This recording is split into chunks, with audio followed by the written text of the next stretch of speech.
Your latest news update from Western Mass News. Good afternoon. I'm Mary Wilson, and here's your latest news update from Western Mass News. Today is Dr. Martin Luther King Jr. Day, and the Mass Mutual Center held Springfield's 10th annual citywide celebration. This year, more than 500 students from 35 different Springfield schools joined with performances in music, dance, and spoken word. The theme of the event was Chasing the Dream, Arriving Together and Standing in Light. This was to reflect on the legacy of MLK and the continued struggle for social justice in communities across the country. A man was sentenced to 12 to 15 years in prison after a jury found him guilty of a shooting from back in 2021. Springfield police responded to Spring Street on May 4th of 2021, where they found a victim who appeared to have been shot 6 times. Edgar Gomez Diaz was found guilty on several charges, including armed assault with intent to murder, assault and battery with a firearm, among other charges. The victim survived.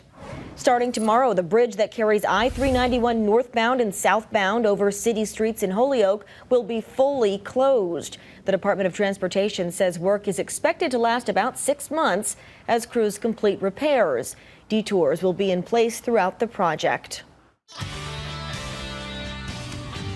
I'm meteorologist Jana Brown with a check of your forecast. Skies will be clearing out this evening and tonight, becoming mostly clear not long after midnight. So temperatures getting a bit colder, dropping back down into the mid-20s, and we keep a breeze, though not as blustery as what we've been dealing with today. And then as we head into our Tuesday, we'll start off with some good sunshine in the morning, but expect clouds to increase again. So sunshine's going to be limited. Temperatures should be milder, though, with highs getting into the lower to middle 40s, and we'll have a lighter breeze. Now, there's a low risk for a shower late in the day tomorrow, but it looks very hit or miss.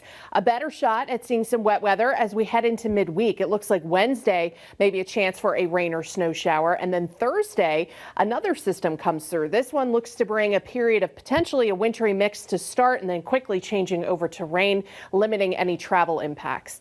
Wednesday, temperatures will still be in the middle 40s with partly to mostly cloudy skies. And then Thursday, highs in the upper 30s, again with mostly rain and snow. Friday, a stray shower, keeping highs in the 30s. Stay with Western Mass News on air, online, and on our app throughout the day for breaking news, weather, and exclusive content.